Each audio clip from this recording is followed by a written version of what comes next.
Hi, I'm MJ with DMA, and today I'm here to talk a little bit about marketing. Marketing across the board, I would have to say. So one of the most important things that you want to do as a business is to, first of all, kind of mind map out your product, what it is that you have to offer. When I say mind map, I really want you to consider getting a poster board or anything that almost takes up the whole wall. And I want you to start off by putting your product in the center of that. And I want you to look at all the different avenues of what your product does, all the different things that your product offers versus what your competitor offers. I want you to map it out and really let that soak in. This could take a day, it could take 2 days. It could take a week, it could take one person, or it could take a team to do it. But you really need to understand your product. When you map that out, the next thing you want to do is you want to identify your clients based off of that information that you have written down. The reason why I say doing that is so often many companies across the board do not know their client.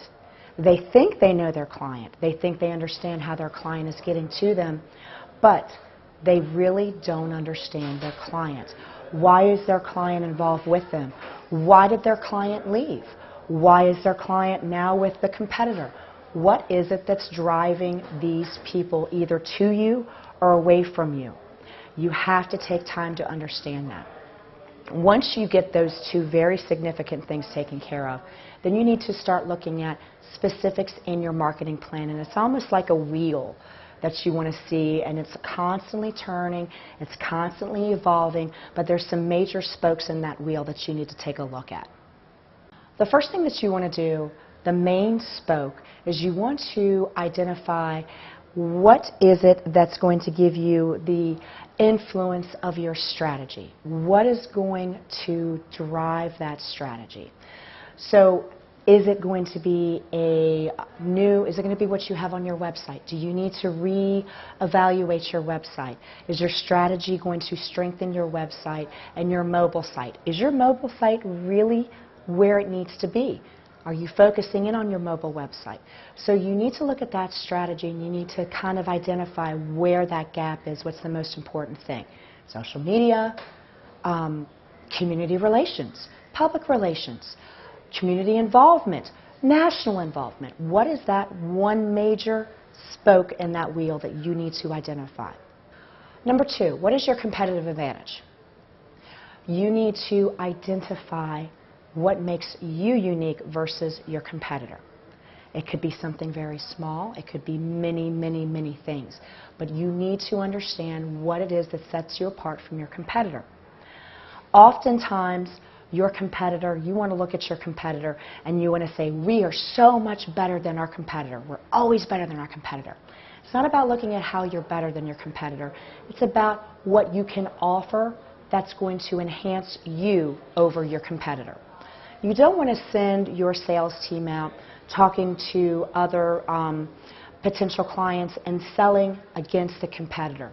It's not like that. You want to play nice in the sandbox. You want to understand what it is that you have to offer over your competitor as opposed to just saying, we're better. What makes us different? It's not about how we're better. It's what makes us different, where we would be better for the specific client that we're trying to attract. When you identify what it is that is going to set you apart from your competitor, you need to focus in on those and understand it. It could be price. It could be customer service. It could be the size of your team. It could be the experience of your team. Whatever it is, you need to identify those. You need to understand them, and you need to be able to create your elevator speech of what it is that sets you apart. And when I say your elevator speech is basically 30 seconds long. I don't care who you get in front of, where you are, or who you are talking to. You can explain what it is about your company to anyone in under 30 seconds, and it makes you stand apart from your competitors. Your CEO, your CFO, your sales team, your marketing team, boots that are on the ground, they all need to have that elevator speech so they can have an intellectual conversation and get those points across. Now we get into looking at the marketing across the board for social media, for your website. That's the other spoke you need to look at. Are you creating your content that is appropriate for your clients, that is understandable by your clients, and it tells your story? It's not about throwing out as much as you possibly can.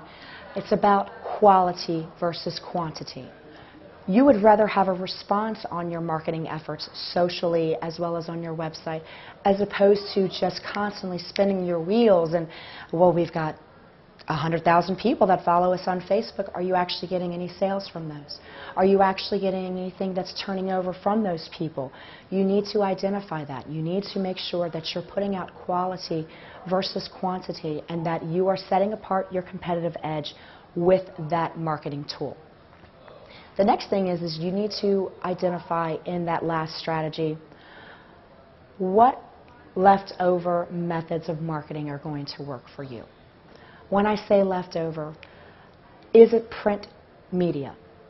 Is it print advertising? Are you actually still spending money on things that you've always been involved in, but you don't necessarily get a return on? Do you have a method of how you're tracking your response in all of these different ways? If you're putting an ad in a print, you need to make sure that you understand if you're getting a phone call from that ad. Thankfully, in the digital market, we can always track who's coming, how many clicks are coming through it, but some people still want to utilize print.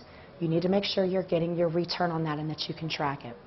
You also want to make sure that you're getting your return on any people that you're becoming involved in. Something as small as the local Chamber of Commerce all the way up to trade shows. You need to make sure that you have a plan with each and every single one of these marketing vehicles that you're getting a return from and that you can measure it, you can talk about it, you can meet, and you can look at what's going on. The last thing that you want to do is look through your budget.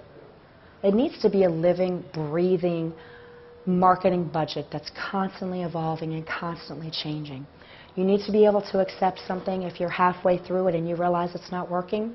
You need to have, as the CEO, as the leader of a company or the leader of your marketing team, you need to have the ability to say, we need to stop. This is not working. Just because we've done it every year does not mean that we need to continue doing it. You need to continue to explore new ways of getting your competitive edge out there through your marketing. The other thing is every year you need to revisit your mind map, like I told you, that's on the wall. Take a picture of it. Keep it in your phone. Email it out to your staff. Let them revisit it. Look at it every single year. How have you evolved? What have you done? Have you added new products? Are you looking at adding new products? Are you growing in new areas? Are you adding new staff? Are those staff pertaining to that mind mapping that you've done? You need to revisit it. It seems like it's a grassroots effort, but sometimes grassroots efforts actually pay off when you see what it is that you're trying to accomplish on a wall or on a screen. So you can get that visualization instead of just looking at something in an Excel spreadsheet and a PowerPoint presentation. Make it a living, breathing object that you're constantly looking at, that you're evolving, as well as your marketing budget, as well as all of your marketing plans. When you become stale in your marketing plan, you become stale as a product, you're going to lose sales. Do me a favor, guys. I want you to put your comments below. I want you to follow us on YouTube. I want you to continue to check in with us, subscribe, see what we're up to, and how we can help your business grow. I love getting any kind of comments or questions about what we're up to and what you'd like to explore doing. So I hope you guys have a great day. Thanks for tuning in.